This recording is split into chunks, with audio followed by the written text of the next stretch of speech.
ሰላም ሰላም ጤና ይስጥልን ውድ ቻናሌ ተከታታዮች እንዴት ከርማችኋል እንዴት ውላችኋል በያላችሁበት ሰላምን ተመኘው ዘቢብ ነኝ ዛሬ ደግሞ በሌላ ቪዲዮ ተመልሼ መጥቻለሁ እንኳንም በሰላም መጣችሁ አዲስም ከሆናችሁ እንኳንም በሰላም ወደ ቻናሌ መጣችሁ የዛሬ ቪዲዮ የሚሆነው እንዴት አድርገን ደረቅ ጎመን ማዘጋጀት እንችላለን የሚል ነው ለአይብ ምናሽበት ማለት ነው ባውን ሰዓት ያው ከሚቀቀለው ይልቅ እንደዚህ አድርቀን የምንጠቀመው ጣዕም አለው በጣም ቆንጆ እና ከለሩም ደግሞ በጣም ያማረ ነውና ያንን እኔ በቤት እጠቀማለሁ ለምን ሐሳቤን አላካፍላቸውም ማማቀውን ለምን አላሳውቅም ብዬ ነው ይዤ መጣሁት አይሆፕ ተወዱታላችሁ ብዬ ተስፋ አደርጋለሁ ትንሽ ካገዛችሁ እንግዲህ ከወደዳችሁትም ላይክ ኮሜንት ሼር ሰብስክራይብ ማድረጋችሁን አትርሱ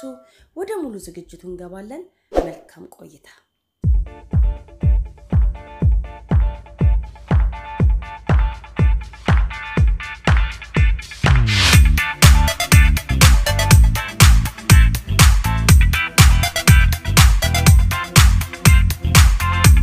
ያው ለዛሬ የምንጠቀመው እኔ ስላይስድ ከርሊ ኬል ነው ያው እናንተ ደግሞ በአካባቢያችሁ ወይ ደግሞ በቤታችሁ የሚገኘውን የጎመን አይነት መጠቀም ትችላላችሁ ያው እኔ ያገኘሁት በአካባቢዬ ይሄንን ስለሆነ እንደገና ደግሞ ጠንካራም ነው ይሄ ጎመን ማለት ነው እዚህ ያላችሁ ሰዎች ታውቁታላችሁ ጠንካራ ነው ለዛም ይሄንን መርጫለሁ ማለት ነው ምንድን ያደረኩት ኦቨርናይት ማታ አጥቤው በደንብ አጥቤ መታጠብ አለበት በኪችን ጨርቅ እንትኔ ላይ ጠረጴዛዬ ላይ ዘርሬውን ያደርኩት ማለት ነው አስጥቼውን ያደርኩት ከዛ በኋላ ጧት ስነሳ እንደዚህ ደርቆ አግኝቼዋለሁኝ ከዛ ምንድነው ማረጋው የቀሩ ትንንሽ የጎመን እንጨቶች አሉ ማለት ነው ግንዶች አሉ እነሱን ለቅም ያወጣለው ምክንያቱም ዋናው ትልቁ ነገር ከሱ ጋር መለያየት ስለሆነ ቅጠሉን ከግንዱ ጋር መለያየት ስለሆነ እንደዛ አድርጌ ከለቀምኩኝ በኋላ እከታለሁኝ ኦቨን ውስጥ በ80 ዲግሪ ሴንቲግሬድ ላይ አድርጌ ማለት ነው ያው አሁን እንደምታዩት ኦልሞስት ወደ 20 ደቂቃ ሆኖታል በእጄ ነው ምነካው እንደነገርኳችሁ 80 ዲግሪ ሴንቲግሬድ ማለት በጣም ንፋስ ብቻ ነው እሳት የለውም መቃጠል የለበትም ከተቃጠለ ጣዕሙ ጥሩ አይሆንልንም ስለዚህ ቀስ ይያለ በንፋሱ እንዲደርቅ አረጋዋለሁ ማለት ነው በዚህ መልኩ በመሐከል እየከፈትኩኝ ያገላበጥኩት በእጄ ማለት ነው ያልደረሰበት ቦታ እያዳረስኩኝ አበስለዋለሁ ማለት ነው እንደዚህ አደርቀዋለሁ ማለት ነው ያው ሌላው ደግሞ ኦቨን መጠቀም ለማትችሉ ወይ ደግሞ ለሌላችሁ ሰዎች በመጥበሻ እሳታችሁን በጣም ቀንሳችሁ ቀስ ብላችሁ ያገላበጣችሁ ማድረቅ ትችላላችሁ ማለት ነው በጣም ቀላል ነው በኦቨን ብቻ አይደለም በመጥበሻም በእሳትም መስራት ይቻላል ያው እንዳያችሁት በእጄ ነው የኦቨን ትሪውን ያወጣውትና ለምን ለማለት ነው የዛና ህል አያቃጥልም 80 ዲግሪ ሴንቲግሬድ ላይ አድርገን የምናደርቀው ከሆነ ንፋስ ብቻ ነው የሚሆነውና በንፋስ ነው የሚደርቀው ማለት ነው አሁን እንደምታዩት በአንድ ላይ አረጋውና ቶሎ ሳይጠወልግ ማለት ነው መሰባበር ጀምራለሁ ማለት ነው እንጨትና ጎመኑን ለመለየት በዚህ መልኩ ሰባብረዋለሁ አረጋው በዚህ መልኩ ሰባብረዋለሁ ማለት ነው እንደዚህ እንጨት ቶሎ ሳይለብር ማለት ነው ነፋስ ሳይነካ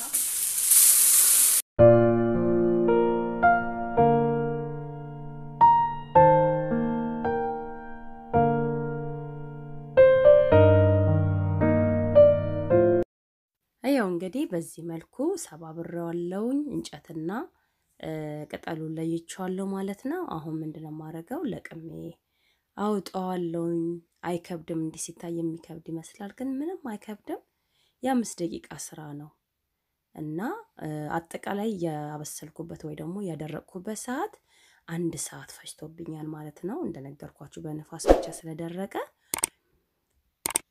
1 ሰዓት ኦቨን ውስጥ ነበረ። ያው ብዛትም ስለነበረው በመሐከል እየገባው እንትን እየከፈትኩኝ ያልነካው ቦታ በእጄ እንዳያችሁት እንትን እለው ነበረ። አሁን እንደምታዩት እንጨቱን ዋና ትልልቅ የሚባሉትን አውጥቻለሁኝ እና በደንብ መሰባበር አለበት፣ ድቅቅ ማለት አለበት ማለት ነው። ልክ ጎመን ክትፎ እንደምንከትፈው ይሄኛውም እንደዛው በደንብ መድቀቅ አለበት በእጄ። ለዛ ነው ማሻው።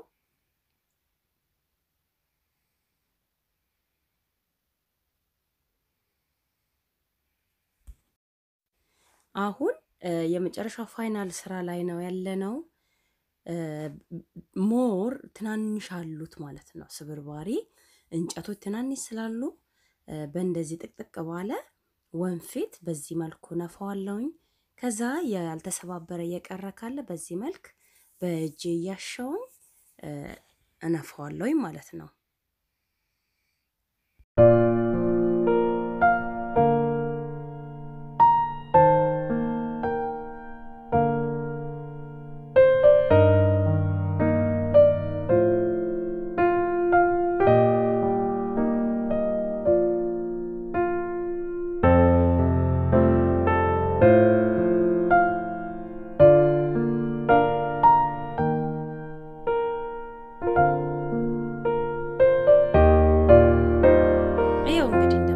ፋይናል ውጤቱ ይሄንን ይመስላል።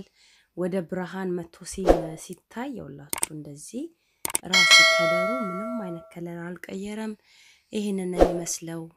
እናንተም በቤታችሁ ሰርታችሁ ሞክሩት፣ ምናልባት ካልሞከራችሁት ማለት ነው። በጣም ቀላል ነው። ኦቨን ውስጥ ከቶ ስራችንን መስራት ነው። ምክንያቱም አረረ ተቃጠለ አንልም እና ማሰል ምን አንልምና ስለዚህ ይረዳችኋል ብዬ ተስፋ አደርጋለሁ የዛሬ ቪዲዮ። አይ ሆፕ እንደምትወዱት ተስፋ አደርጋለሁኝ። እንግዲህ ከወደዳችሁት እንደተለመደው ላይክ፣ ኮሜንት፣ ሼር፣ ሰብስክራይብ ማድረጋችሁን አትርሱ። አዲሶችም መልእክት አስቀምጡልኝ፣ ብቆይ እንኳን እመልሳለሁኝ። ትንሽ ቢዚ ስለሆንኩ ነው ቶሎ ማልመልሰው ማለት ነው። እንግዲህ የዛሬ ቪዲዮ ይሄንን ነው የሚመስለው። ከተቻለ ጠርሙስ ነክ በሆነ ነገር ብናስቀምጠው ጥሩ ነው። ምክንያቱም እንደዛ ስናስቀምጠው አይለዝብንም፣ ስለዚህ ይረዳናል ማለት ነው። ቆንጆ ነው የሚሆነው፣ ፍሬሽ ነው የሚሆነው። በጠርሙስ ነክ እቃ በደንብ ክድን አድርገን እናስቀምጠው ላለሁኝ። እንግዲህ የዛሬ ቪዲዮ ይሄንን ይመስል ነበረ። እስከ መጨረሻ ሰዓት እስከዚህ ሰዓት ድረስ ስለተከታተላችሁኝ አብዝቶ ደስ አለኝ። በሚቀጥለው ቪዲዮ እስከምንገናኝ መልካሙን ሁሉ ተመኘው። ባይ ባይ።